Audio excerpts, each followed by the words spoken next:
तो नमस्कार और जय हिंद। दी शाहिद बराज पर आप सभी का एक फिर से स्वागत है। और थंबनेल से आपको थोड़ा मोड़ा आइडिया लग ही चुका होगा कि आज हम किस विषय पर बात करेंगे। और मुझे लगता है इस विषय पर बात करना इसलिए महत्वपूर्ण हो जाता है क्योंकि इस प्रकार से रेडिकलाइजेशन किसी भी कंट्री में, ना ही हमारे ही देश में बल्कि अपितु किसी भी कंट्री में इस प्रकार का रेडिकलाइजेशन होता है तो जिसे नॉर्मल जनमानस होती है उसको बहुत ही हानि पहुंचता है।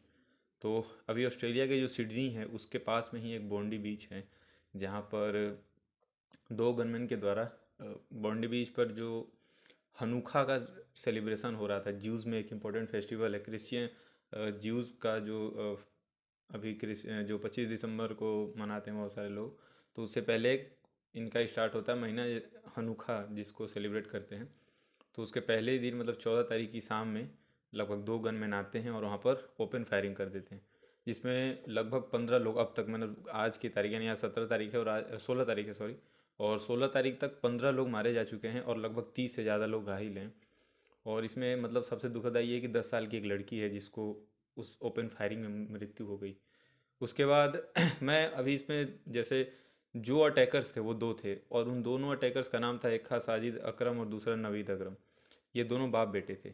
जो साजिद अकरम है वो 90s के करीब हैदराबाद से, मतलब इंडिया के हैदराबाद से, तेलंगाना से बीकॉम करके उसके बाद वो चला जाता है ऑस्ट्रेलिया में जॉब के लिए। वहाँ जाने के बाद वहाँ पर जाकर किसी यूरोपियन कंट्री के किसी लड़की से शादी करता है और वहाँ पर पूरी तरह से सेटल हो जाता है। उसके बाद उसका एक लड़का है नवीद अकरम जो कि 24 साल का है। और ये दोनों किस प्रकार से अब खुद को इस तरह से रेडिकलाइज हो जाते हैं जिसके बाद वो इस लेवल पे पहुँचते हैं कि इन्हें ओपन फायरिंग करते हैं और ज्यूज़ को इंटेंशनली ज्यूज़ को अटैक किया जाता है, क्योंकि उस दिन हनूखा जो था वो ज्यूज़ का एक इम्पोर्टेंट फेस्टिवल है जिसको मनाने के लिए वहाँ पर कलेक्टिवली गैदर होते हैं। तो इसमें घटना के दौरान ही पुलिस के द्वारा जो साजिद है, जो उनके पिता जो जो नवीद अकरम और जो साजिद अकरम थे, तो नवीद अकरम 50 साल का, उसको उसी ऑन स्पॉट पे ही पुलिस के द्वारा मार दिया गया। और जो नवीद है उसको इंजरी आई है, वो हॉस्पिटल में भर्ती है, पुलिस भी उससे पूछताछ करेगी। तो इसमें एक सवाल लाजमी उठता है कि भाई इसके पीछे मोटिव क्या था, क्यों इस प्रकार से रेडिकलाइजेशन हो जाता है, वो भी ऑस्ट्रेलिया जैसे देश में जो कि काइंड ऑफ पीसफुल माना जाता है। लेकिन पिछले बीते कुछ सालों से इस प्रकार के रेडिकलाइजेशन इवेंट्स देखने को मिले थे, स्पेशली इंडिया के अगेंस्ट खालिस्तानी जो सेपरेटिस्ट थे उनकी विचारधारा को वहाँ पे पनपने देना। और कई सारी इवेंट्स ऐसे नज़र आ रहे थे। इसी बीच जो वहाँ के जो पीएम है एल्थनी एल्बनीज़ के द्वारा स्टेटमेंट आए कि ये दोनों आईएसआईएस से इन्फ्लुएंस थे और इस्लामिक स्टेट टेररिज्म के कह सकते हैं उससे इन्फ्लुएंस होकर इन्होंने इस प्रकार का स्टेप लिया है। पुलिस के द्वारा जब सर्च ऑपरेशन किया गया तो उसमें आईएसआईएस का फ्लैग मिला है, इनके पास से आईडी भी बरामद किए गए हैं। और एक कड़ी इसमें और आती है कि ये नवंबर 2025 यानी कि पिछले ही महीने ये लोग गए थे फिलीपींस, और ऐसे कयास लगाए जा रहे हैं कि फिलीपींस में इनको मिलिट्री ट्रेनिंग और काइंड ऑफ कह सकते हैं वेपन्स के रिगार्डिंग कई सारी चीज़ें सीखने को और मिलिटेंट की ट्रेनिंग के लिए वहाँ पे गए थे। और इन सारे इवेंट्स के बाद हमारे भी विदेश मंत्री एस जयशंकर, पीएम मोदी और सभी लोगों ने इस पे कंडेम किया और कहा कि भाई टेररिज्म के खिलाफ हम पूरी तरह से खड़े होते हैं। इन सब के दौरान ही हमारे जो फॉरेन मिनिस्टर हैं एस जयशंकर, वो इसराइल की विजिट कर रहे हैं और दोनों का ज्वाइंट स्टेटमेंट आया है कि भाई इस प्रकार के किसी भी तरह के हीनियस टेरर एक्टिविटीज़ को हम कंडेम करते हैं।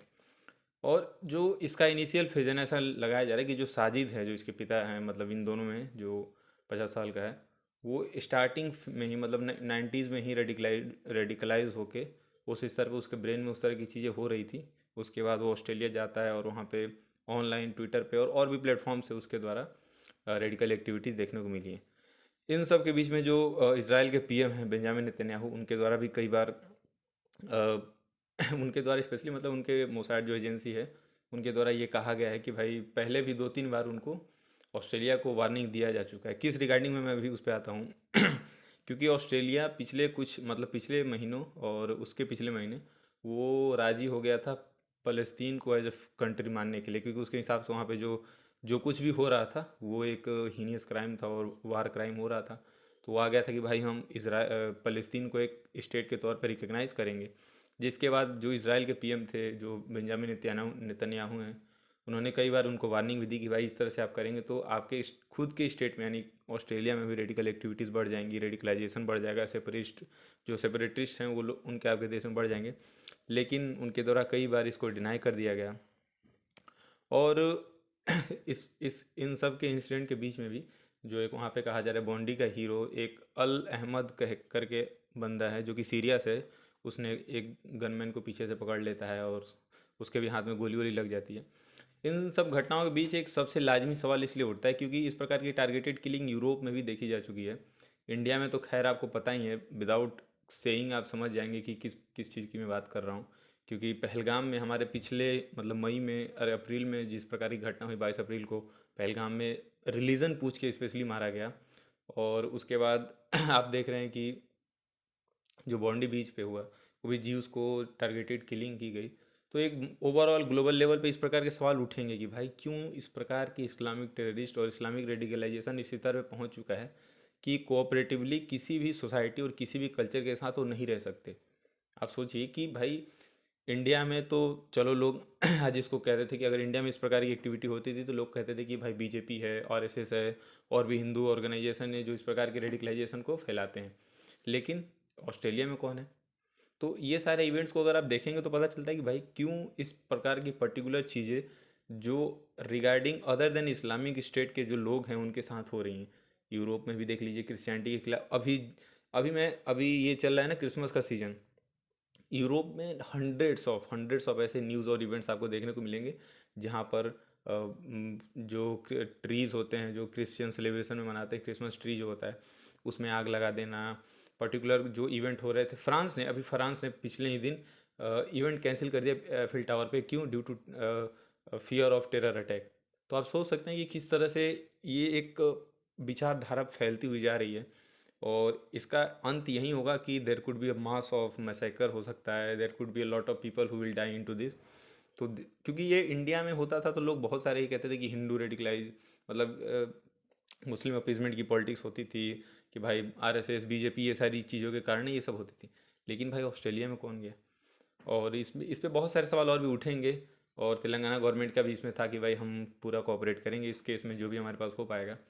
आप इस केस के बारे में क्या सोचते हैं, आप हमें कमेंट सेक्शन में बता सकते हैं। और इसका क्या निदान होना चाहिए, मतलब इस्लामिक टेरराइजेशन का इसका क्या अंत में हल होना चाहिए? आपके हिसाब से आप हमें कमेंट सेक्शन में बता सकते हैं। और ये वीडियो कैसी लगी हो आपको? डू लाइक्स और सब्सक्राइब। धन्यवाद।